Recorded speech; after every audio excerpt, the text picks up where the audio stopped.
Pemirsa, Anda masih bersama kami di Metro Siang.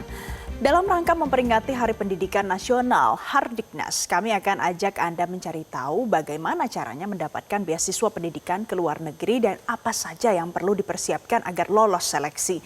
Berikut informasinya dalam segmen Ayo Cari Tahu, mengulik trik raih beasiswa di luar negeri.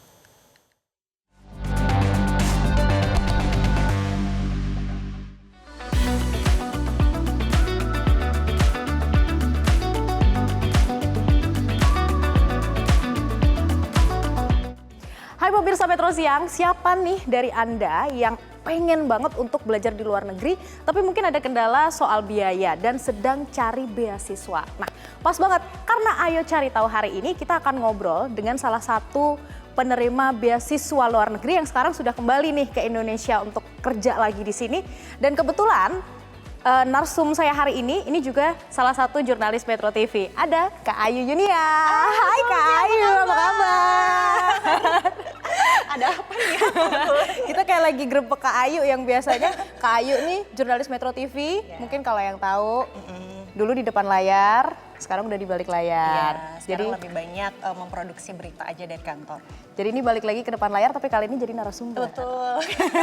Tapi kita nggak tapi kita nggak akan ngomongin tentang job desk-nya Kak Ayu di sini, karena kita mau tanya Kak Ayu, kalau nggak salah beberapa tahun yang lalu ya balik lagi ke Indonesia ya? 2023 balik ke Indonesia. 2023 balik lagi ke Indonesia karena dapat beasiswa di Inggris. Itu beasiswa dari mana tuh? Dari pemerintah Inggrisnya langsung. Oke, nah itu boleh diceritain dong Kak, awalnya gimana sih sampai akhirnya bisa dapat beasiswa itu dan berangkat ke Inggris? Jadi sebetulnya cari-cari informasi soal beasiswanya itu udah lama. Kepengenan untuk S2 itu juga udah lama ya, dari awal selesai S1 sebetulnya udah pengen S2. Cuman pada saat itu ngobrol-ngobrol sama senior-senior, sama dosen, mereka menyarankan memang untuk kerja dulu. Karena untuk tahu nih, jadi sebetulnya kita tuh bener perlu nggak sih S2 gitu. Atau sebenarnya kita kalau misalnya perlu harusnya ngambil apa gitu supaya ilmunya itu lebih bermanfaat. Karena kan kalau kita tahu S2, S3 itu kan sebetulnya pendalaman.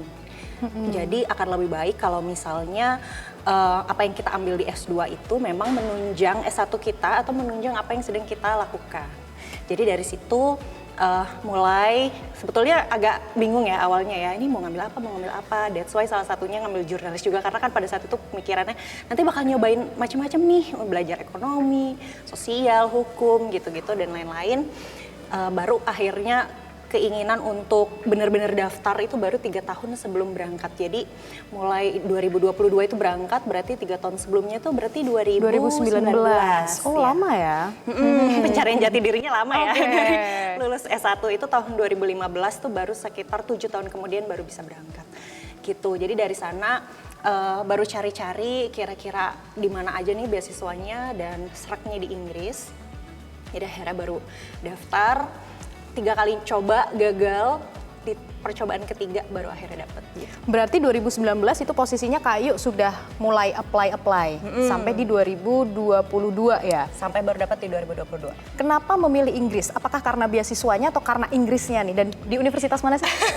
Jujur ya, pertama memang karena suka sama Inggris. Jadi aku sering nonton film-film Inggris gitu ya, ngeliat arsitekturnya tuh bagus banget gitu.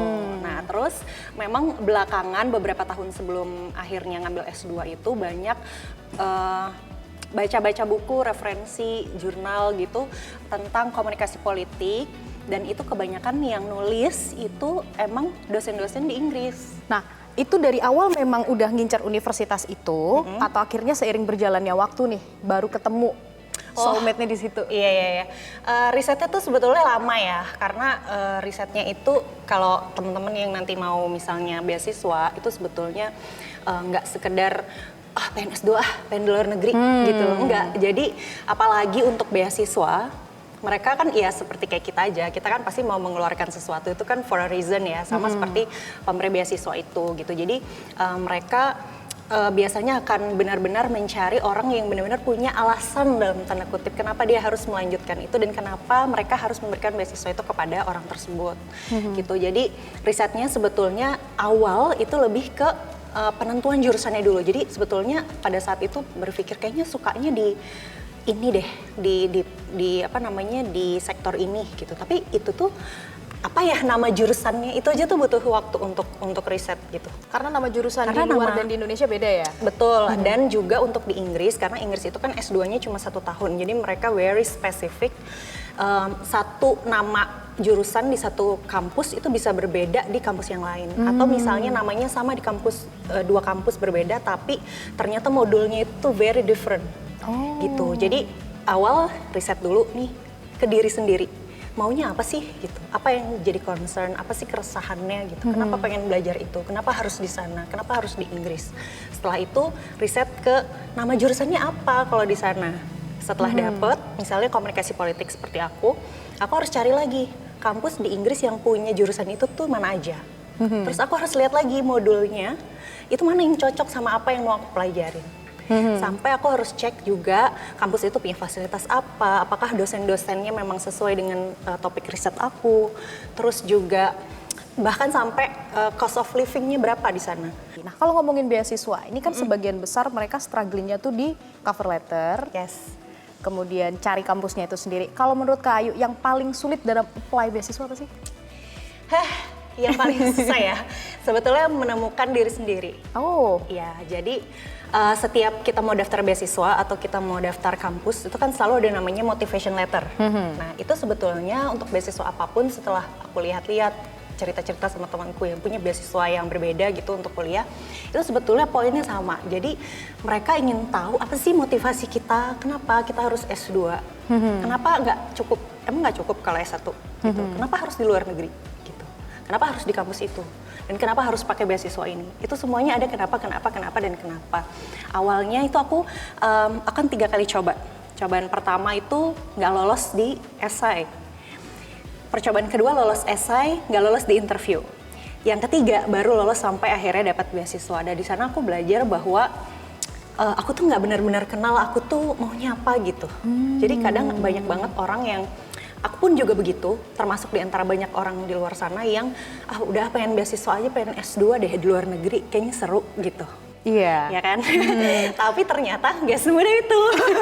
Jadi kita harus, kadang tuh aku akhirnya setelah ngobrol sama banyak senior, sama teman-teman yang juga dapat beasiswa yang sama, akhirnya sadar bahwa kita harus kenal dulu, kita tuh pengennya apa sih gitu. Oke. Motivasinya kalau mungkin harus yang S3. terakhir nih Kak Ayu, mungkin buat teman-teman di rumah nih yang pengen beasiswa luar negeri, tapi mereka masih bingung atau masih galau, ada tips nggak?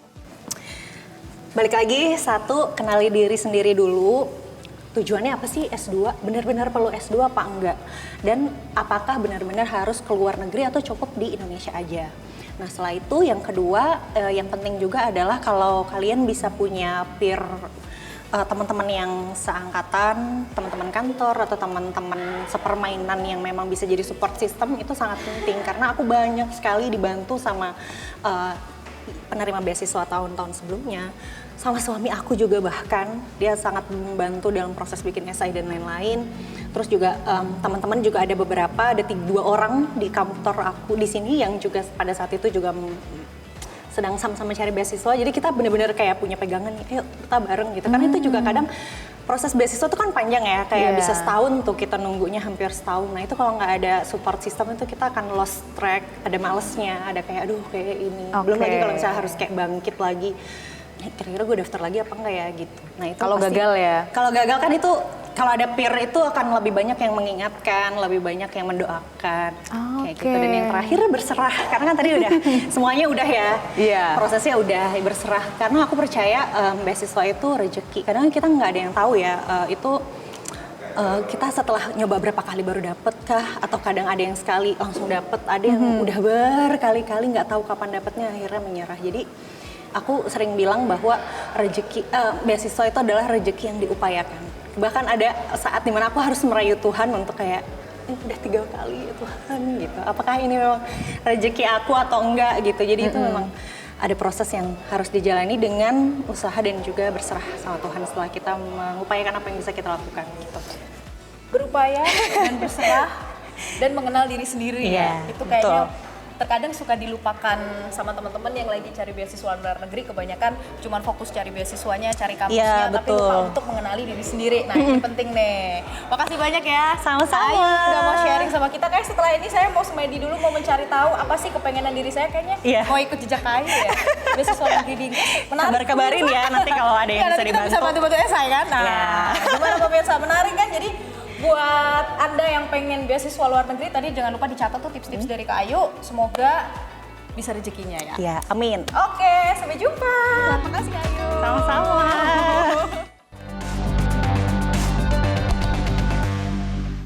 Jelajahi cara baru mendapatkan informasi. Download Metro TV Extend sekarang.